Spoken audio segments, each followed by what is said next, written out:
Hello everyone, welcome back to my channel dietitian Shifa Akram. कैसे हैं आप सब? I hope you all are well. तो आज हम बात करेंगे डायबिटीज़ पर।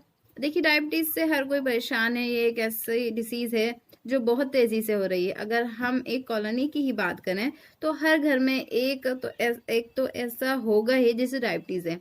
चलिए मान लेते हैं, अगर ना भी हो तो किसी न किसी के रिलेटिव्स में कोई ना कोई तो ऐसा होता ही है बंदा जिसे डायबिटीज़ होती है। ठीक है, तो इसकी वजूहात क्या हैं, हम वो देखते हैं। इसके रीजंस क्या हैं जिसकी वजह से डायबिटीज हो रही है।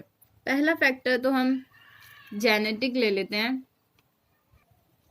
जैसे किसी के माँ बाप को है तो उनके जीन्स उनके बच्चों में आ जाते हैं, और वो जीन्स बच्चों में ज़्यादातर पैनक्रियास के अंदर से इंसुलिन सिक्रीट करने में हिंडर कॉज करते हैं, रुकावट डालते हैं।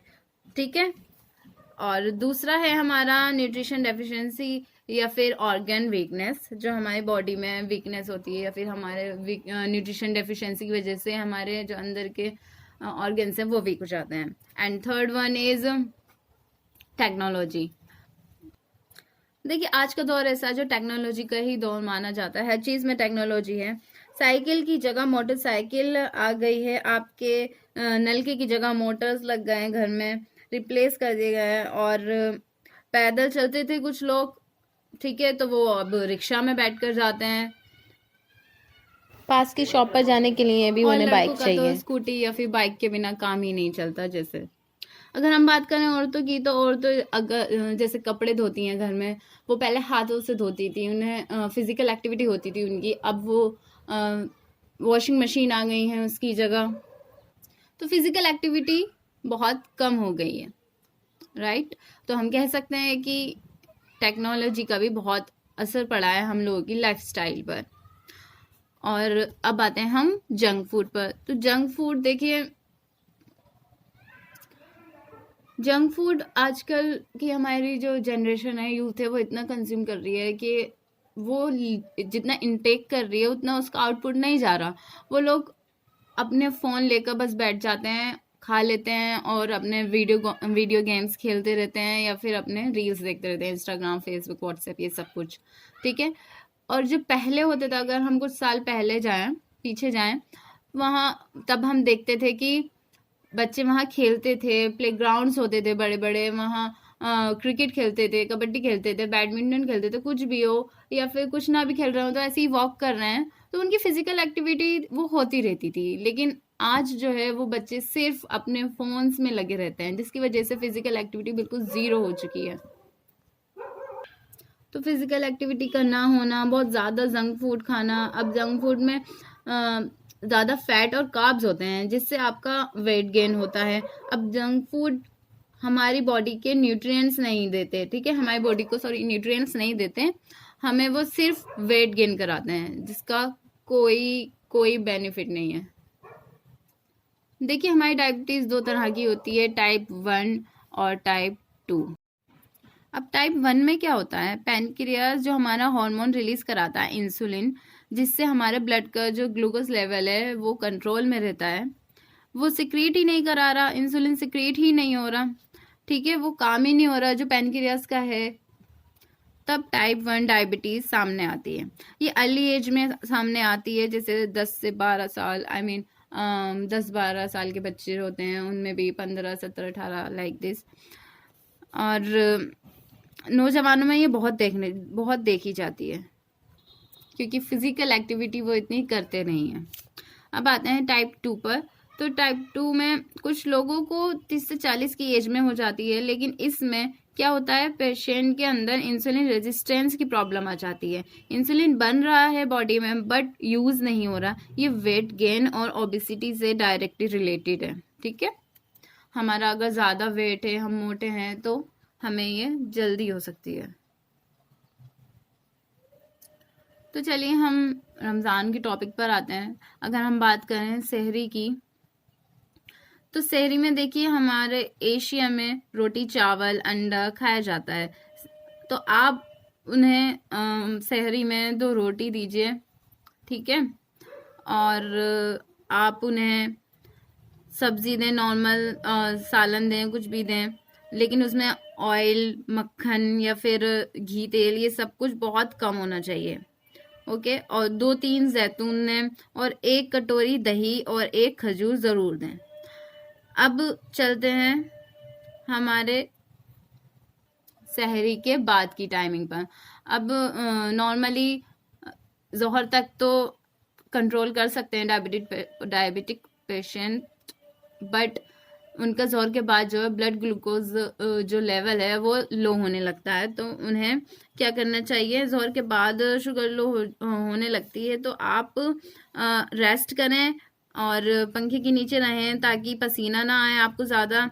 इस बात का ख्याल रखें कि रोज़ा खोलने से पहले आप अपनी शुगर का जो टेस्ट करते हैं, शुगर टेस्ट करते हैं, आप उसको ज़रूर कर लें, शुगर चेक अपनी ज़रूर कर लें। और देखिए ऐसा कुछ नहीं है कि आप उससे शुगर चेक करेंगे तो ब्लड निकलेगा तो आपका रोज़ा टूट जाएगा, नहीं, पिन प्रिक से कोई रोज़ा नहीं टूटता।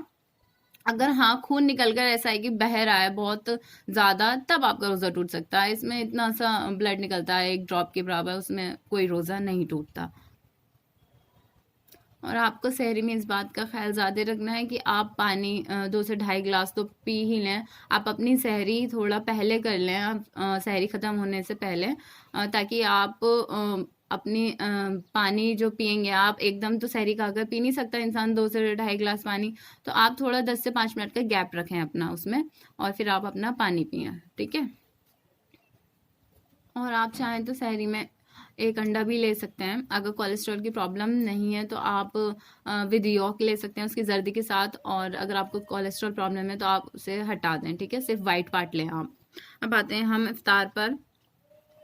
तो इफ्तार में देखिए, आप पहले तो 1 खजूर से इफ्तार करें और सादा पानी लें। आपको अगर शरबत लेना ही है तो क्या करना है आपको, आप शिकंजी लें, ठीक है, उसमें 1/3 आपको शुगर रखनी है। अगर आप रखना चाहें तो, अगर आप बिना शुगर के भी ले सकते हैं तो प्लीज़ बिना शुगर के ही लीजिए, क्योंकि आपने खजूर ले लिए, फिर आप अपना खाना भी खाएंगे तो ग्लूकोज लेवल ऑलरेडी बढ़ जाएगा। अगर आप लेना ही चाहते हैं तो शिकंजी में आप बहुत कम शुगर डालेंगे, 1/3 आप शुगर लेंगे, और उसमें सॉल्ट कम लेंगे, क्योंकि सॉल्ट से क्या होता है, डायबिटीज़ के साथ साथ हाइपरटेंशन, बीपी की प्रॉब्लम्स भी होती हैं, तो आप नमक कम खाएंगे तो आपको वो चीज़ें फेस नहीं करनी पड़ेंगी। आप अपनी इफ्तार में फ्रूट चाट को शामिल ज़रूर करें, जैसे एप्पल, बनाना, ग्रेप्स, अनार, लेकिन पोर्शन कंट्रोल होना चाहिए, लिमिट में लेनी है आपको। एक मीडियम बाउल जो होता है, 1 कटोरी छोटी वाली, उसे लेना है, ठीक है। ऐसा नहीं कि आप ज़्यादा ले रहे हैं तो आपकी शुगर स्पाइक कर जाएगी फिर, नहीं तो मीडियम बाउल दे सकते हैं आप। इससे क्या होगा, फ्रूट्स में बहुत सारे विटामिन्स होते हैं, पूरे दिन का रोज़ा होता है, वीकनेस आ जाती है, तो ये फ्रूट्स हमें एनर्जी देंगे। अब जैसे हमारे यहाँ ये एक बड़ी प्रॉब्लम है कि फ्राइड आइटम ज़रूर होते हैं इफ्तार में, पकोड़ा हो गए, समोसे हो गए, बेकरी आइटम्स हो गए, इन चीज़ों को आप अवॉइड करें। अगर आपका ज़्यादा ही मन है लेने का तो आप बस 1 से 2 पकोड़े ले सकते हैं, ठीक है, स्मॉल, वो भी पोर्शन कंट्रोल में स्मॉल होने चाहिए। वैसा नहीं कि 2 पकोड़े बोल दिया तो मैंने आप बड़े बड़े ले रहे हैं, छोटे छोटे 2, ओके। फिर आप अपनी नमाज अदा करें और उसके बाद आप अपना खाना खाइए, ठीक है। फिर आप तरावी पढ़ लेंगे। उसके बाद हमारा 11 बजे का एक मील होता है, ठीक है, स्नैक मील कह दीजिए आप उसे। उसमें आप 4 से 5 चम्मच कुछ चीज़ ले लीजिए, ठीक है। और उसके बाद आप अपनी मेडिसिन ले लीजिए, डायबिटीज़ की या फिर जो भी आप मेडिसिन लेते हैं वो मेडिसिन ले लीजिए और सो जाइए। फिर आप तो सहरी में ही उठेंगे, फिर आप अपना जो रूटीन है सहरी का वो कंटिन्यू करें। आप अपना खाना सिंपल ही रखें। देखिए जितना आप अपना खाना सिंपल रखेंगे आपकी हेल्थ उतनी ही अच्छी रहेगी, और अपना खाना आप फाइबर रिच रखें, उस जिसमें फाइबर होना चाहिए ज़्यादा। ऐसा ना हो कि आप बस फ्राइड आइटम्स ही ले रहे हैं, इससे आपको प्रॉब्लम क्रिएट हो सकती है। सब्जियां ऐड करें आप अपने खाने में, फ्रूट्स ऐड करें, सैलेड ऐड करें, ठीक है। और आप ज़्यादा से ज़्यादा पानी पिएं ताकि आपको किडनी की प्रॉब्लम ना हो, क्योंकि डायबिटीज़ पेशेंट को किडनी की प्रॉब्लम्स बहुत जल्दी सामने आती है, बिकॉज उसे पानी की कमी हो जाती है, बार बार यूरिन आता है तो पानी की कमी हो जाती है, पसीना ज़्यादा आता है तो पानी की कमी हो जाती है। इसलिए आप पानी का इंटेक ज़्यादा रखें ताकि आपकी किडनी हेल्दी रहे। अब क्वेश्चन आता है हमारा, क्या डायबिटिक पेशेंट रोज़ा रख सकते हैं? देखिए, हर पेशेंट की कंडीशन अलग होती है। अगर उनकी किडनी ठीक है, हार्ट प्रॉब्लम नहीं है, शुगर कंट्रोल है, आंखें महफूज हैं, तो हाँ, आप रोज़ा रख सकते हैं। अब कुछ लोग इनिशियल स्टेजेस पर होते हैं, शुरुआत होती है डायबिटीज़ की उनकी, तो उनकी मेडिसिन्स भी शुगर की जो होती हैं वो ज़्यादा नहीं चल रही होती हैं, बिकॉज़ ज़्यादा टैबलेट्स की उन्हें ज़रूरत नहीं होती उस टाइम। मोनोथेरेपी पर होते हैं वो भी रख सकते हैं रोज़ा। आप अपने डॉक्टर से एडवाइस ले सकते हैं, ठीक है? और कुछ पेशेंट्स वो होते हैं जो इंसुलिन लेते हैं, दिन में 1 बार इंसुलिन लेते हैं, और ना उनको किडनी की प्रॉब्लम होती है, ना उनको आँखों की कोई प्रॉब्लम होती है, दिल भी उनका अच्छे से मतलब कोलेस्ट्रॉल प्रॉब्लम नहीं होती उन्हें कोई, और ना ही कोई दिल की प्रॉब्लम होती है, तो वो भी रोज़ा रख सकते हैं under your doctor supervision. But कुछ लोगों को किडनी की या आँखों की या दिल की कोई भी प्रॉब्लम है और वो बंदा इंसुलिन भी दिन में 2 या 3 बार ले रहा है, तो डेफ़िनेटली वो रोज़ा नहीं रख सकता, राइट? उस सिचुएशन में उसके लिए प्रॉब्लम्स क्रिएट होंगी।